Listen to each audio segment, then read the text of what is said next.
Hello, everybody, for session 3, Buzz Around the World. Our today's special guest is the wonderful Rachael. Hi, Rachael. Hey, how are you? Hello. We're doing great, thank you. Hmm. So before we start with our questions regarding access bars and consciousness, we want to ask you if you can just give us a short introduction of yourself.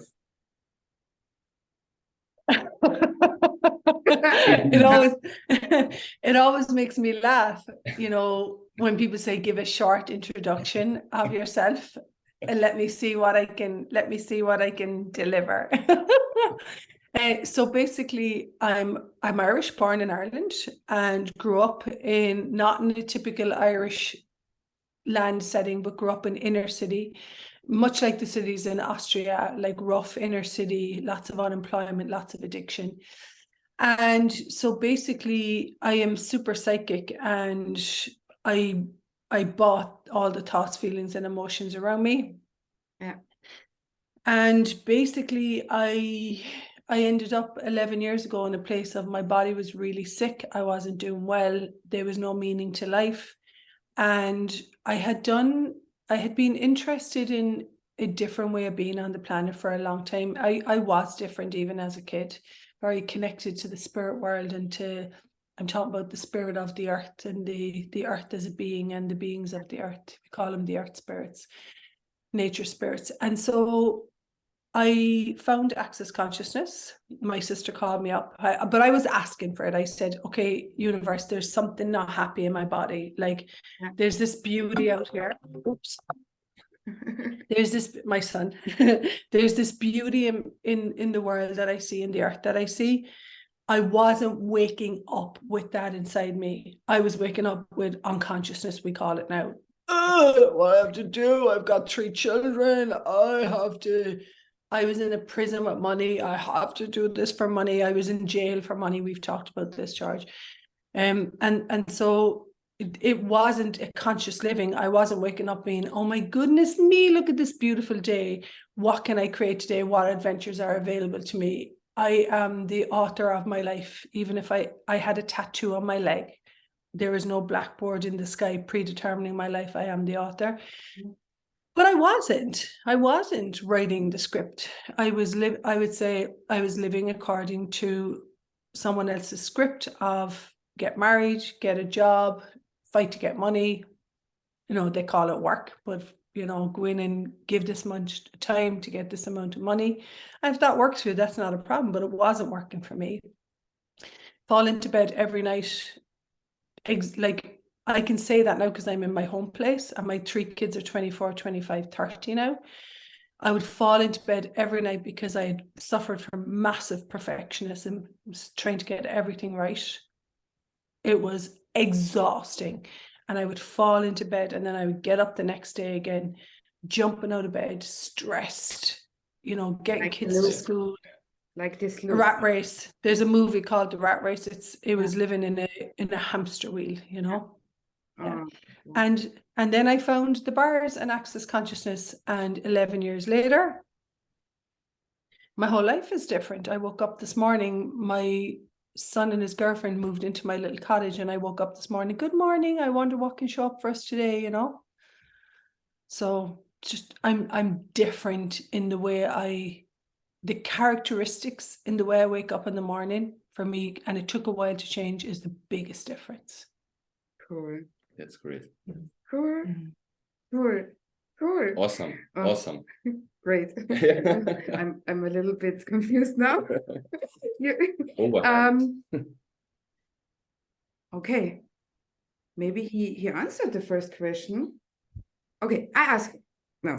What was the reason for choosing consciousness and the bars? My body wasn't happy. Perfect. Thank you. Thank you. That's it. And I knew there had to be a better way. Somewhere down inside me, I knew that there had to be a different way to live. I knew that when I was a little kid, I was so happy running around the place, even though I grew up around a lot of insanity and craziness. I knew joy, though. I knew joy. Like the 3 of us, I know you too. I knew joy in my belly. Like I knew what Yeah. it was like to play. I knew what it was like to play with my cousins at the fun fair. I knew what it was like to swim in the water in the beach, you know, and I knew that I wasn't living, that got lost somewhere between age 5 and age 40. Yeah. Oh, cool. Cool. What was the most experience with the bars that you know? I'm not sure that's relevant for me. There's not a most experience for me. It was more like I forgot that my unique characteristic as a being is peace. Like my true nature is peace. Yeah. And so I would say what was the experience is there was so much noise in my head. There was voices in my head all the time. You should do this. There's something wrong with you. You should do this. What's wrong with you? How come you can't fit in? How come everybody else does it like this? Your face looks funny. Your clothes aren't perfect. You did this to your kid. You're a bad mother. You're a bad employee. You did this wrong.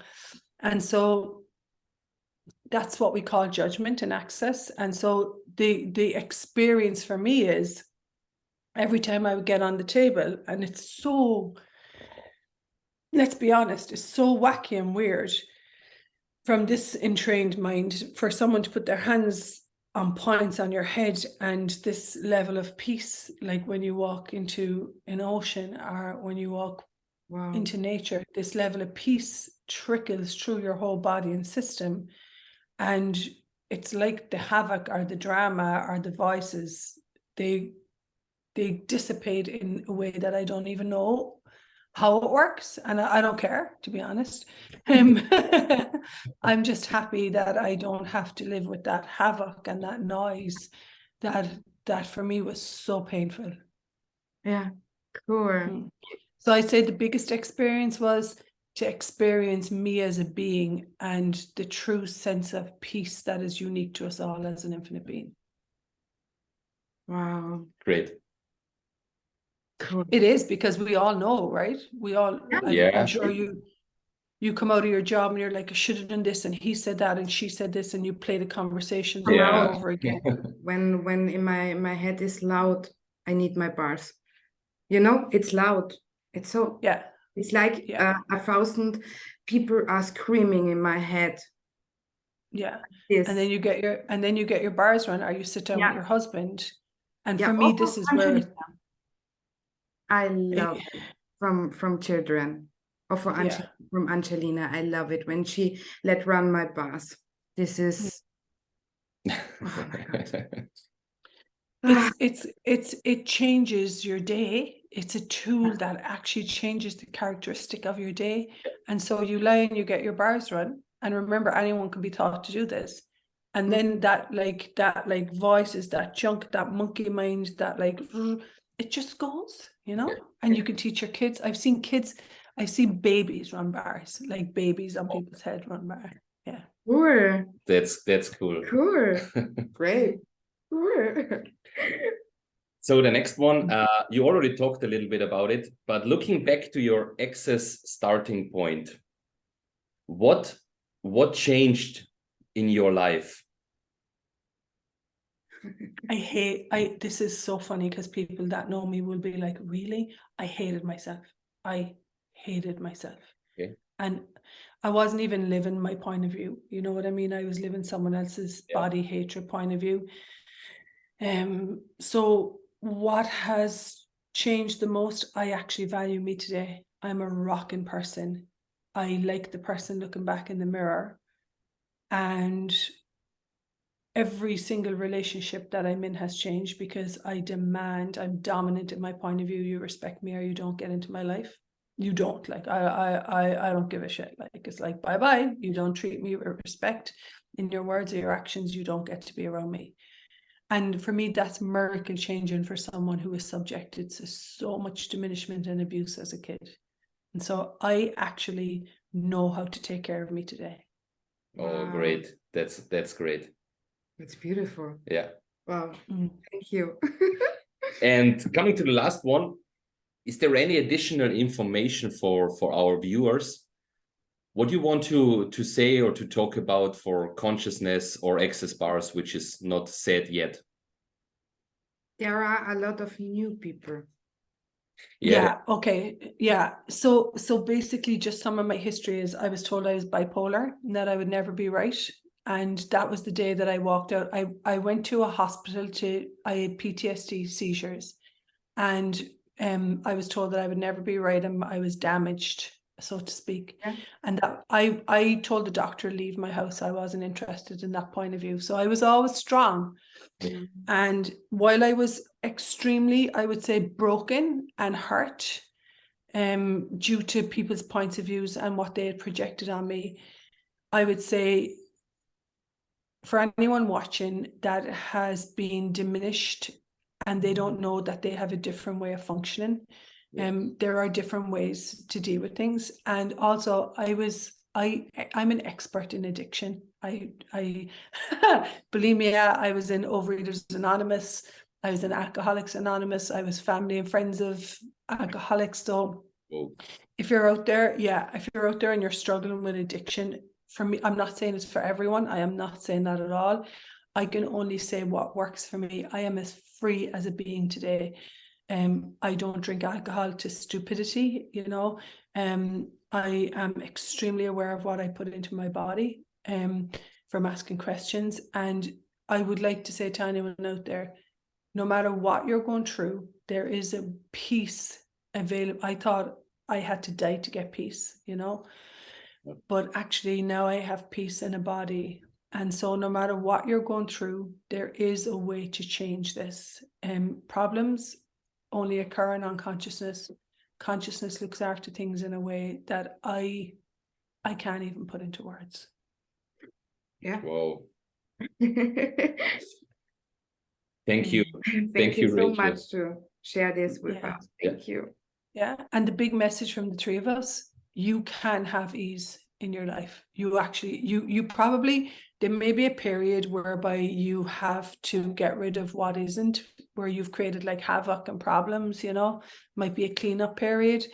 If you keep reaching for peace and ease, you will have ease as a parent, you will have ease in your workplace, you will have ease with your body, you'll even have ease with money, and you'll have ease with waking up and being in this world. Thank Wow, you. thank you. Thank you. You're so welcome. Thank you so much, guys. Oh my God. Yeah. And you can't argue what's true.